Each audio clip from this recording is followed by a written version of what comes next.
জয় শ্রীকৃষ্ণ, রাধে রাধে, নমস্কার। আজকের এই প্রোগ্রামে আলোচনা করব নীল ষষ্ঠী পুজো 2026-এ কবে আপনারা পালন করবেন বা নীলের বাতি কখন জ্বালাবেন এবং এই নীল পুজো কেন করা হয়। সর্বোপরি নীল ষষ্ঠী পূজার দিন ভুল করেও এই তিনটে খাবার বা সবজি যার কথা বলবো সেগুলো কিন্তু মুখে তুলবেন না, নতুবা এই যে নতুন বছর আসছে পয়লা বৈশাখ থেকে, সেই বছরটা কিন্তু অশান্তি বলুন, অর্থনৈতিক কষ্ট বলুন, রোগ জ্বালা ব্যাধি এগুলো কিন্তু জীবনে আপনাদের লেগেই থাকবে। এর সাথে আপনারা যদি পরম সুখ শান্তি জীবনে অ্যাচিভ করতে চান তাহলে অবশ্যই বলবো আমি যে নীল পুজোর দিন একটি বিশেষ ফুল বাড়িতে নিয়ে আসুন। নতুন বছর আপনাদের সৌভাগ্যে ভরে উঠবে। এছাড়াও যে দুটি উপকরণ ছাড়া নীল পুজো অসম্পূর্ণ সেই বিষয়ে আপনাদেরকে জানাবো এবং আপনারা বিশেষ কি নিয়মে তিল অর্পণ করলে শিবলিঙ্গে আপনাদের মনস্কামনা পূর্ণ হবে সেই নিয়মটিও কিন্তু আজকে আপনাদেরকে জানাবো। আচ্ছা, ভিডিওর প্রথম অংশে আলোচনা করার পূর্বে আমি দুটো কথা বলে রাখি, যেটা হচ্ছে যারা হস্তবিচার করাতে চাইছেন, যারা প্রিমিয়াম কুষ্টি করাতে চাইছেন, যারা বাস্তু বিচার করাতে চাইছেন অনলাইনে, তারা কিন্তু হোয়াটসঅ্যাপ নাম্বার আমার ভিডিওর মধ্যেও দেওয়া রয়েছে, আমার ডেসক্রিপশন বক্সেও দেওয়া রয়েছে, সেই নাম্বার থেকে যোগাযোগ করতে পারেন।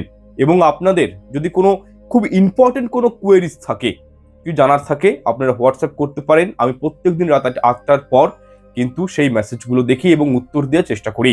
যাই হোক, দেখুন, বাংলা বছরের সর্বশেষ একেবারেই চৈত্র সংক্রান্তির ঠিক আগের দিন, আপনার জায়গাটা বুঝুন, চৈত্র সংক্রান্তি যেদিন হয় ঠিক তার আগের দিন এই নীল ষষ্ঠী পুজো কিন্তু আমরা করে থাকি। দেখুন, সমুদ্র মন্থনের সময় যে হলাহল বিষ উঠেছিল সেটি পান করেছিলেন কে? দেবেশ্বর মহাদেব। এবং তখন থেকে উনার নাম হয়ে গেছিল নীলকণ্ঠ। ওই যে বিষটা ধারণ করেছিল গলাতে, তার জন্যে প্রভুর দেখবেন গলার কাছটা নীল হয়ে থাকে, ঠিক আছে, কণ্ঠের জায়গা নীল থাকে, তো সেই কারণেই নীলকণ্ঠ উনার নাম হয়। এবং এই দিনই নীল চণ্ডিকা বা লীলাবতীর সাথে, মা দুর্গার একটি রূপ লীলাবতীর সাথে মহাদেবের বিবাহ সম্পন্ন হয়েছিল। তাই এই দিনটিকে নীল পুজো বা নীল ষষ্ঠীর পুজো বলা হয়। তার পিছনে আর একটা রিজন আছে, এই দিন মা ষষ্ঠী এবং মহাদেবের একত্রিত কিন্তু পুজো করা হয়। দেখুন, 2026 সালে এই নীল ষষ্ঠী পুজো পালিত হবে আগামী বাংলায় 29শে চৈত্র 1432, ইংরাজি 13ই এপ্রিল 2026 সোমবার দিন। এই দিনেই নীল পুজো করতে হবে এবং এই দিনে বাতি জ্বালানোর অর্থাৎ নীলের ঘরে বাতি নিবেদনের যেটি সঠিক সময় সেটি হচ্ছে 13ই এপ্রিলের সোমবার দিন বিকেল 5টা 2 মিনিট থেকে শুরু করে সন্ধ্যা 7টা 15 মিনিটের মধ্যে। এবং এটি সব থেকে শুভ সময় বলে মনে করা হচ্ছে নীল পুজো করার জন্য বা নীলের বাতি জ্বালানোর জন্য। দেখুন, সন্তানের মঙ্গল কামনার্থে এই নীল ষষ্ঠী পুজো মায়েরা কিন্তু করে থাকেন। সুতরাং শুধু পুত্র সন্তান নয়, অনেকেই মনে করেন যাদের ঘরে পুত্র সন্তান রয়েছে তারাই এই পুজোটি করেন। এখানে কিন্তু সম্পূর্ণ ভুল। শুধু পুত্র সন্তান নয়, যাদের ঘরে পুত্র পুত্রী উভয়ই রয়েছে, ঠিক আছে, বা আপনার শুধু একটি কন্যা সন্তান রয়েছে, উনার ও তার মঙ্গল কামনার্থেও আপনারা কিন্তু এই নীল ষষ্ঠী পুজো করতে পারেন। সবাই করতে পারেন এই নীল ষষ্ঠী পুজো, আপনি বিবাহিত হন বা অবিবাহিত হন, তাতেও কোনো সমস্যা নেই। যদি নীলের পুজো করতে চান করতে পারেন, তবে নীলের পুজো করতে হলে সারাটা দিন উপোস থেকে সন্ধ্যার সময় নীলের ঘরে প্রদীপ জ্বালিয়ে এই ব্রত বা নীল পুজোর ব্রতভঙ্গ করতে পারেন। এবং পরের দিন হচ্ছে চৈত্র সংক্রান্তি অর্থাৎ চড়ক পুজো এবং তারপরেই শুরু হয়ে যাচ্ছে কি শুভ নববর্ষ। তাই নতুন বছরটাকে ভালো করে কাটানোর জন্য বিশেষ কিছু শাস্ত্রমতে নির্দেশাবলী দেওয়া হয়েছে, সেগুলো মেনে চলা উচিত। বিশেষ করে এমন কিছু খাবার রয়েছে সেগুলো কিন্তু নীল ষষ্ঠী পুজোর দিন গ্রহণ করতে নেই, কারণ খাবারের মাধ্যমে আমাদের শরীর, আমাদের মন মস্তিষ্ক অত্যন্ত এফেক্টেড হয়। কারণ হিন্দু ধর্মে বলা হয়েছে খাবার যে রকম ভগবানের প্রসাদ হয় ঠিক তেমনি এই খাবার মানুষের জীবনে দুর্ভাগ্যকে বহন করেও নিয়ে আসে। যাই হোক, কোন খাবারগুলো নীল পুজোর দিন গ্রহণ করবেন না সেটা জানার পূর্বে ভিডিওটিতে একটি পারলে লাইক দিয়ে দিবেন, কমেন্টে একটি বার হলেও হর হর মহাদেব জয় শ্রীকৃষ্ণ লিখে জানাবেন, এতে আমরা অত্যন্ত অনুপ্রাণিত হব।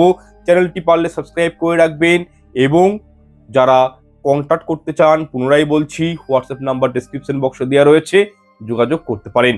চলুন তাহলে এরপর আমরা 1 বাই 1 খাবারগুলোর কথা জানার চেষ্টা করি যে নীল ষষ্ঠী পুজোর দিন কোন খাবারগুলো আমাদের গ্রহণ করা উচিত নয়, শাস্ত্রমতে সম্পূর্ণ বর্জিত রয়েছে, নিষিদ্ধ রয়েছে। দেখুন, খাবারের নামগুলি জানার পূর্বে ঠিক আছে, এমন 7টি বাড়ি রয়েছে বা ঘর রয়েছে যেই ঘরে কিন্তু আমাদের খাদ্য আহার গ্রহণ করা উচিত নয়। সেই ঘরগুলি কি, সেই বাড়িগুলো কি, বা সেই এনভায়রনমেন্টটা কি যেখানে আমাদের খাদ্য আহার গ্রহণ করা উচিত নয়, সেটা প্রথমে আপনাদের জানতে হবে। আচ্ছা, 7টি বাড়ি রয়েছে উল্লেখ করলাম। কোনো পবিত্র তিথিতে, কোনো পুজো পার্বণের দিন সেই সব বাড়িতে গিয়ে খাদ্য আহার বলুন বা কোনো ঠাকুরের প্রসাদ খাওয়া বলুন, ভোগ গ্রহণ করা বলুন, করতে নেই, শাস্ত্র মতো নিষিদ্ধ। এবং এই 7টি বাড়ি হচ্ছে: নাম্বার 1, যে বাড়িতে কালা জাদু, ব্ল্যাক ম্যাজিক করা হয় সেই বাড়িতে কোনো খাবার গ্রহণ করতে নেই। সেকেন্ড নাম্বার হচ্ছে, যে গৃহে রিসেন্টলি কেউ মারা গেছেন। তৃতীয়ত, চরিত্রহীন মহিলাদের বাড়িতেও খাবার গ্রহণ করা উচিত নয়। নাম্বার 4, যারা বাটপার, লোকের টাকা পয়সা আত্মসাৎ করে সংসার চালায়, সেইরূপ পরিবারেও খাবার গ্রহণ করা উচিত নয়। এতে কি হয়? মন দূষিত হয়, মনের মধ্যে মলিনতা জন্মায়। নাম্বার 5, যে পরিবারের মানুষেরা অন্যদের নিন্দা করে তাদের বাড়িতেও খাবার গ্রহণ করতে নেই। নাম্বার 6, যারা সর্বদা অন্যদেরকে হিংসা করে তাদের বাড়িতে প্রসাদ বলুন বা খাবার খাওয়া কিন্তু উচিত নয়। নাম্বার 7, যাদের মধ্যে করুণা নেই, মায়া মমতা নেই, তাদের বাড়িতেও খাবার গ্রহণ করা উচিত নয়। অর্থাৎ এই 7টি যে বিষয় বললাম এগুলো মাথায় রাখবেন। কোনো পবিত্র তিথিতে বিশেষ করে এরকম কোনো মানুষদের বাড়িতে কিন্তু প্রসাদ বলুন বা কোনো খাবার গ্রহণ কিন্তু করবেন না। এদের বাড়িতে যাওয়াটাও কিন্তু উচিত নয়। এতে মন মস্তিষ্ক দূষিত হয়ে যায়, শরীরে বলুন, আপনার মনের উপর বলুন, একটা নেগেটিভ কিন্তু এফেক্ট পড়ে যায়। সুতরাং এই বিষয়টা মাথায় রাখবেন। এছাড়াও যারা শিব পুজো করবেন তারা কিন্তু শিবলিঙ্গে সিঁদুর বা হলুদ বা ভাঙা চাল বা কেতকী ফুল শিব পুজোয় কিন্তু দিবেন না, নিবেদন করতে নেই শিবলিঙ্গের উপরে। এছাড়াও শিব পুজোয় শঙ্খ বাজানো নিষেধ এবং করতাল যেটা হয় সেটাও কিন্তু বাজাতে নেই। শিবলিঙ্গে কখনোই শঙ্খ দিয়ে অভিষেক করতে নেই। এছাড়া ভগবানকে যে নৈবেদ্য দিবেন সেই থালা কিন্তু কখনোই প্লাস্টিক বা লোহার ব্যবহার করবেন না। এক্ষেত্রে মাটির, পিতলের, তামার বা অষ্টধাতুর প্রয়োগ করতে পারেন।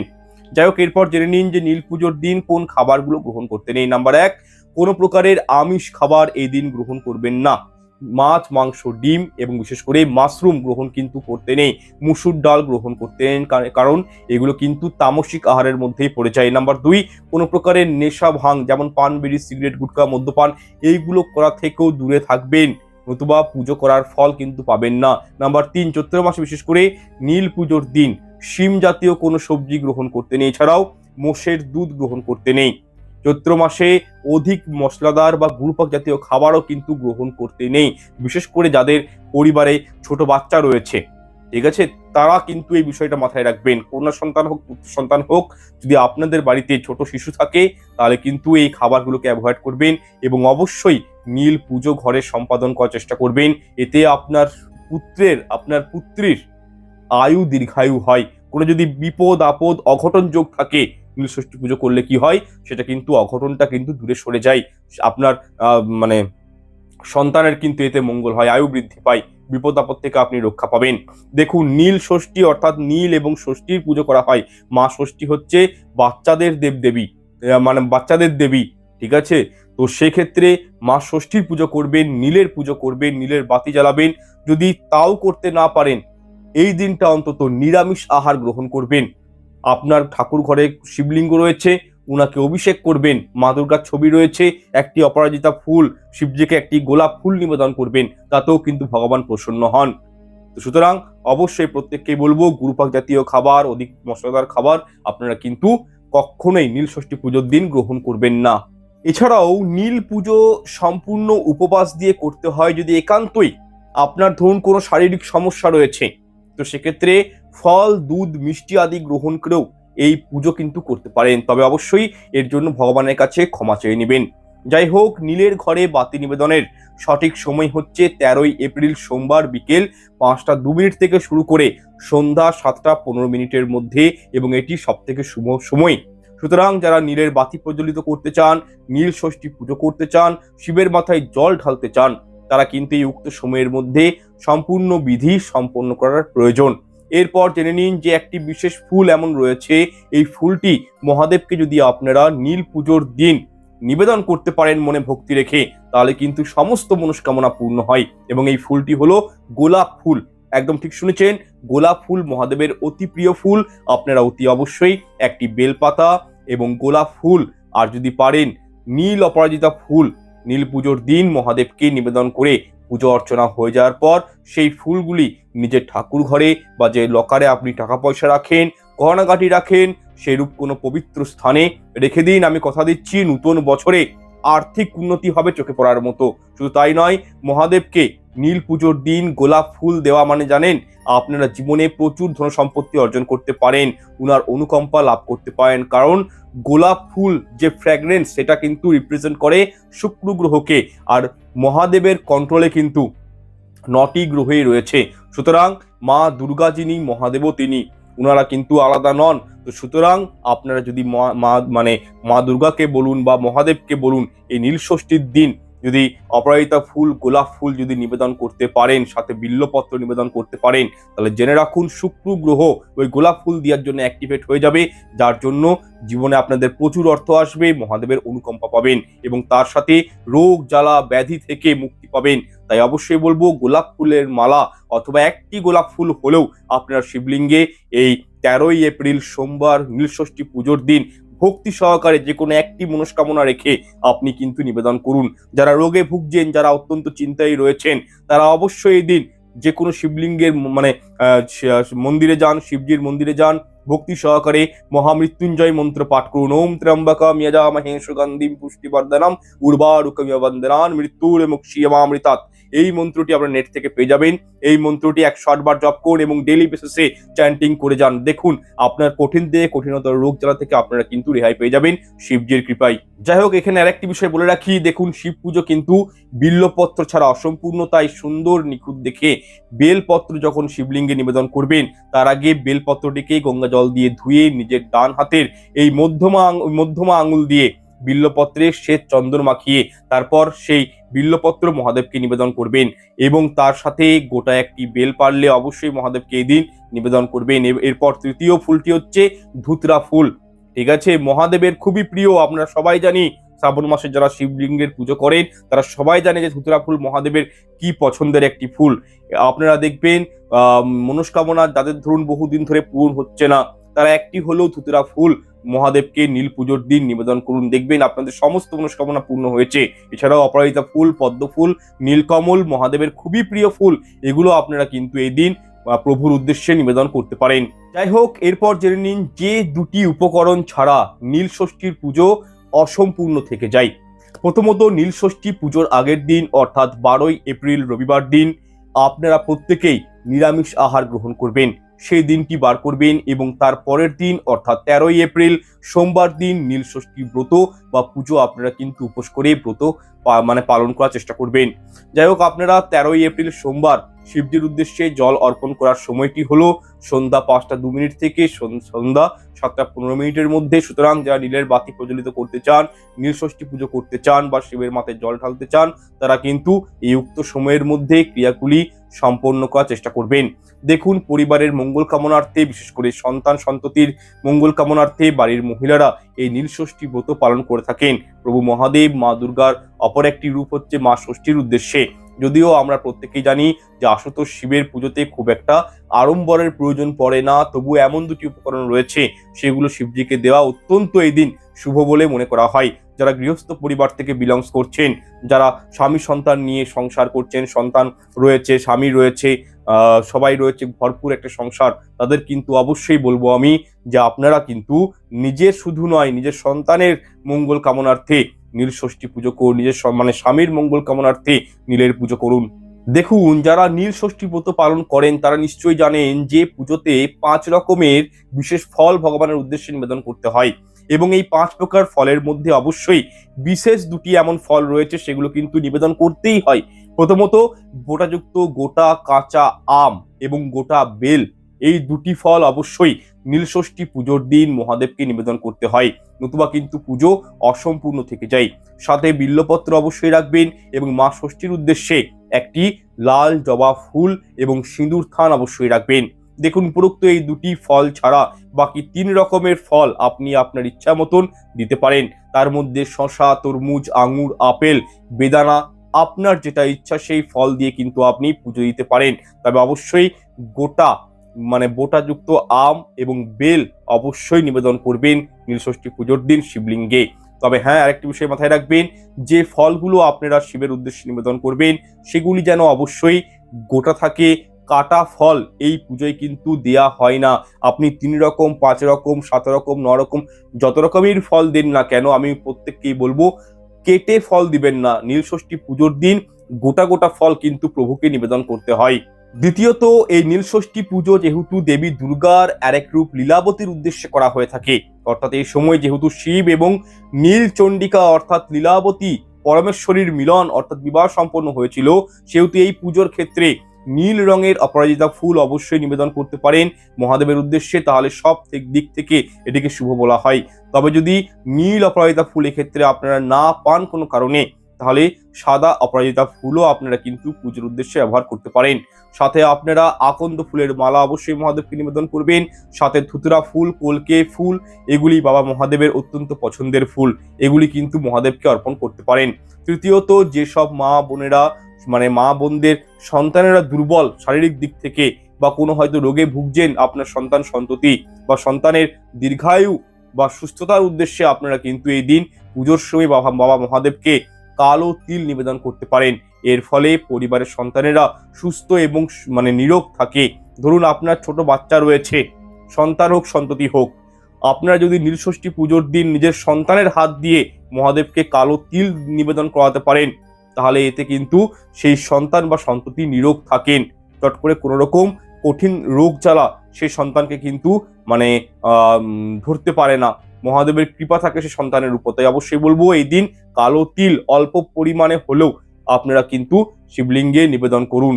দেখুন, অনেকের মনে হতে পারে যে কালো তিল সরাসরি কি শিবলিঙ্গে নিবেদন করা যায়? তো সেক্ষেত্রে বলবো অবশ্যই কালো তিল আপনারা সরাসরি ভাবেও মহাদেবকে নিবেদন করতে পারেন, বা দুধের মধ্যে কালো তিল ফেলে বা গঙ্গা জলের মধ্যে কালো তিল ফেলে দেবাদিদেব মহাদেবের উদ্দেশ্যে নিবেদন করতে পারেন।